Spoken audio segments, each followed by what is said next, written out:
बुलेटिनमध्ये तुमचं स्वागत। राज्यामध्ये गणेशोत्सवाचा उत्साह आहे। कालपासून घरगुती गणेशासोबतच सार्वजनिक मंडळात सुद्धा बाप्पाच्या दर्शनासाठी भाविकांची गर्दी होतीये।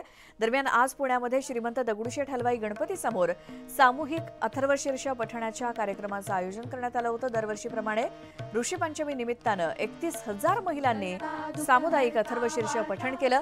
तर गणेशोत्सवानिमित्तानं आज विविध कार्यक्रमांचं आयोजन देखील आहे। सर्वांगी सुंदर उटी शेंदुराची कंठी झळके माळ मुक्ता फळाची जय देव जय देव जय देव जय देव जय मंगल मूर्ती दर्शन मात्रे मन कामना पूर्ती जय देव जय देव।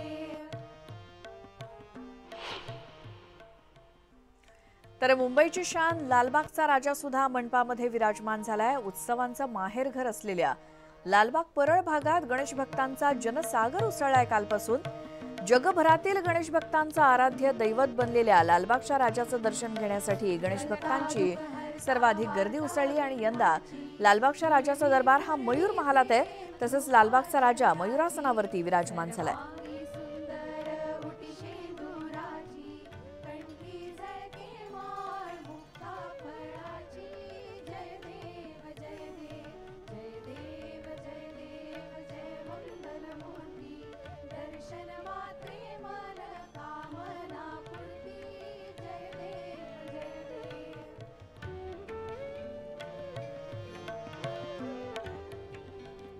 केंद्रीय गृहमंत्री अमित शहा आज मुंबई दौऱ्यावरती येत आहेत आणि मुंबईतल्या लालबागच्या राजाच्या दर्शनासाठी अमित शहा येणार आहेत।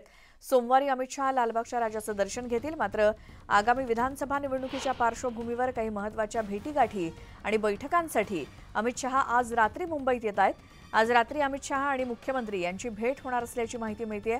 तसेच राज्यातील भाजप नेत्यांची देखील ते भेट घेणार आहेत। त्यामुळे शहांच्या या दौऱ्याला अधिक महत्त्व प्राप्त झालंय।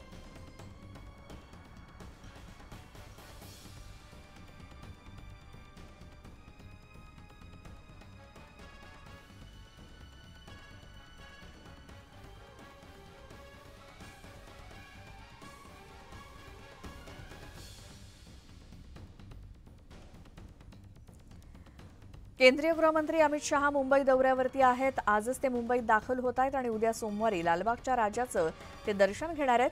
त्यामुळे विधानसभा निवडणुकीच्या पार्श्वभूमीवर काही भाजपच्या नेत्यांच्या भेटीगाठी सुद्धा अमित शहा घेणार आहेत। मुख्यमंत्री यांच्याशी सुद्धा त्यांची आज भेट होणार आहे आणि उद्या लालबागच्या राजाच्या दर्शनासाठी अमित शहा जातील।